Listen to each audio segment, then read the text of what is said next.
see me, I go by A. People know me and they watch my lead too easy when I slay. Stop the competition, finish, then I live. Watch out, baby, you gotta know it. Everyone see I put it down for you. Yeah. Y'all sipping on me, I put it down for you. Yeah. All y'all see I put it down for you.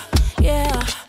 Don't worry about me, I put it down for you. I want to start out with asking you about 99 Bottles. You just dropped that with VFiles.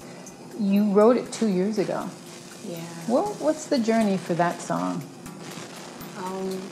I was in a period of time where I was taking time to write 20 songs in 2 weeks. And during that time, I was just doing a lot of reflection on myself. And 99 Bottles of Beer on the Wall was stuck in my head. It was stuck in my head, repeating in my head. And I heard this piece of production by Wood Harris on YouTube. Mm-hmm. And I was just like, wow, I love this. Just the sounds that were used in the beginning of the production, very different, very unique. And when I was thinking about 99 Bottles of Beer, I was thinking about things you do while you're drinking beer or while you would be drinking at all, you know, being in a bar, your friends take you out to get over, you know, a bad day at work or a bad breakup or just to go out and party and hang out. And I was recently fresh from a bad breakup and I used that as inspiration. Okay, when you wrote 99 Bottles. Yeah, when I wrote 99 Bottles. Granted, the relationship had ended maybe a couple months before that, but I definitely drew inspiration of how I felt to, you know, make the song and just party and forget the bullshit and move forward. What was the reason for the timing of the writing of the song and the release of the song?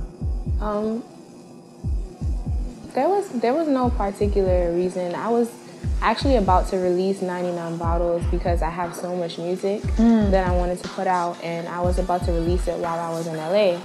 I was just gonna put it on SoundCloud. I was like, you know what, fuck this, I'm gonna just put it out. I haven't had music out in a little bit, and VFiles reached out to me, and they're like, oh, we're doing an all-girls EP, we would love for you to be a part of it. And I'm like, this was meant to be then. Like, I'll give you 99 Bottles. And they loved it, and it's been received very well so far. Yeah. What are you working on right now at the moment, new music-wise? Right now, I'm definitely working with more producers to build from scratch.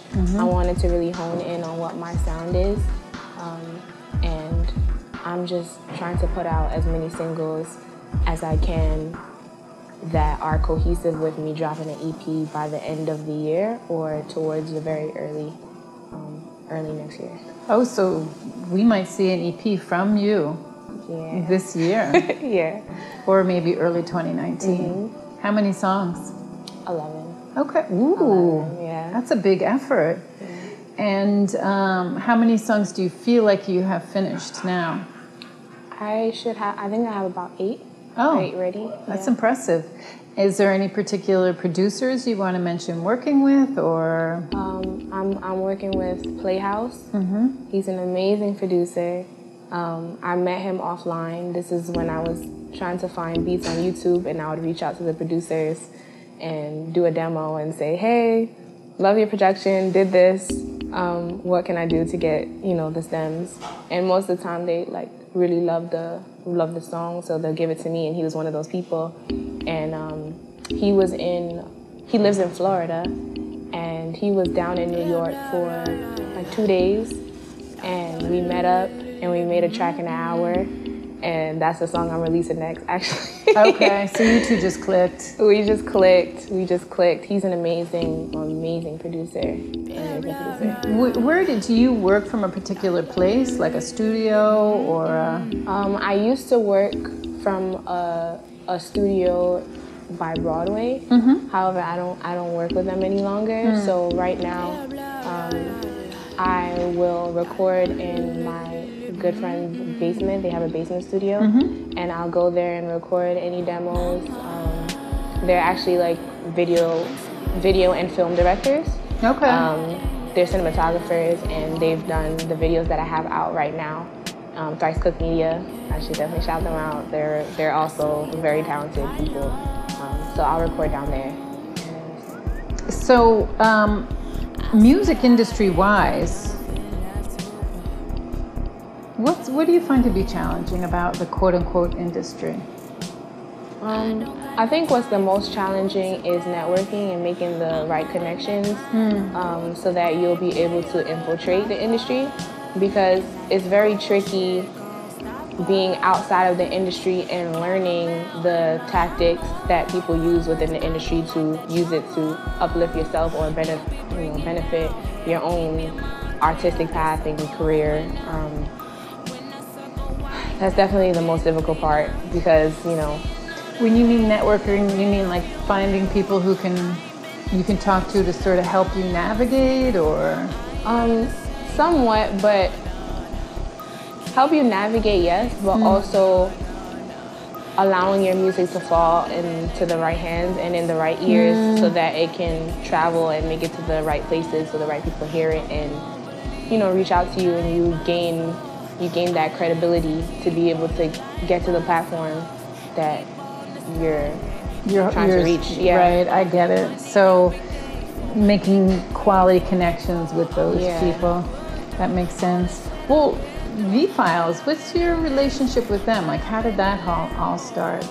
I actually popped into a Pass the Aux maybe I want to say 2 years ago, probably one of their first Pass the Auxes. And can you explain what that is, a Pass the Aux? It changed up a bit. When I first went, they had an aux cord, and they would pass it to each person in the room. At that time, it was probably only 15 people, very rainy day. Okay. It was 15 people, and they passed the auxiliary cord around, and you play 1 to 2 of your original songs. It was honestly like a great, way to connect with people. So I wasn't even meant to be there. I didn't know what was happening. But my friend Ty Bass, he's an artist as well. He was going to the Pass the Aux, and he was just like, "Oh, I'm going here. Like, definitely come with me." And I went there, and I played a track called Crazy Eyes, and they really loved it. But it wasn't until this year, really, someone from VFiles discovered me. I guess from looking back, and they reached out to me, and they expressed how they felt about our music, how they felt about me, and they've just been giving me as much opportunities and support as they can. Okay. And I love them for that. Seriously, like they're definitely pushing the youth and pushing upcoming and growing talent, and that's beautiful to me. Yeah, they're awesome in that respect, for sure. So you performed at VFiles during this past New York Fashion Week, and it was at Barclays, correct? Yes. And it was a huge crowd also, yes? Yes. Is it the biggest crowd you've performed in front of? I want to say yes. The biggest crowd and probably the largest venue. It was the first venue that has had such bounce back. The sound was bouncing off of the walls because it's just a huge space, and I couldn't see anything but the lights, and I just went out there and performed to my best ability. Did you do a sound check for the event? We did do a sound check. They gave us small in-ears for us to use, but I just felt more comfortable without the in-ears.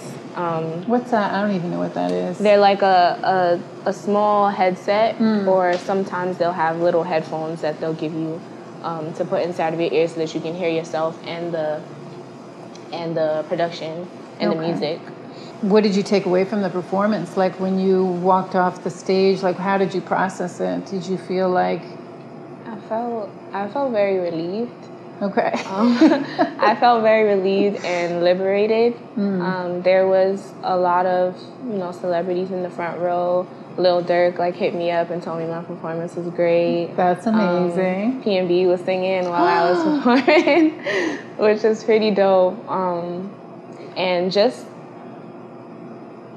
the audience, they were just cheering and participating, and it was really beautiful. Like my mom came. Oh, that's very nice. Yeah, that was probably the first time that she saw me perform a big audience. So. Do you get nervous before you perform? Sometimes I do, but the nerves are mostly before I get on stage. When I get on stage, I feel like that all melts away. Okay. The stage kind of feels like my home. Okay. And I'm a whole different person when I get on stage. So you don't have to even talk yourself down or sort of... The most that I would really say to myself is that, every time I step on stage, I'm reaching at least one person. And that one person will talk, hopefully, and eventually you gain a fan each time, whether it's 100 people or one person. That's a good... It's really more about expanding who you're able to talk to. Yeah. That's a great way to look at it, to see the bigger picture. You said that at heart you're a shy person. Yes. How do you feel like that expresses itself off the stage? What is the markers of a shy person for you? Well, I'm very to myself. I'm more of an observer than I am talkative, but at the same time, I'm a people person in the sense that I can speak to people and be able to connect with them and love to give advice, love to listen. I always want somebody to feel like they're being heard. But I had to force myself out of that box probably last year. The beginning of last year, I don't think I'll be able to have this conversation. I had to force myself to go to events and speak to people and have conversations even if it was awkward, and just learn how to interact a little bit more. Yeah, and get rid of that fear. I don't want fear to hold me back. Well, you are a shy person. Yeah. But how many siblings do you have? I have 2 siblings. Okay. Yeah, they're older. And they're twins, right? Okay. For some reason I thought you had more. So yeah. So it's not like you were in such a huge family where you were sort of forced to interact and whatnot. We are also it's an interesting family. Okay. We're 5 years apart, so they were more in tune with each other and going to, places together, and especially being twins. Yeah. So I was mostly at home or with my parents, and my parents also had work sometimes, so the most interaction I had was outside, going to school. And I was very selective with the people that were my friends or my circles. So I really want to know you better.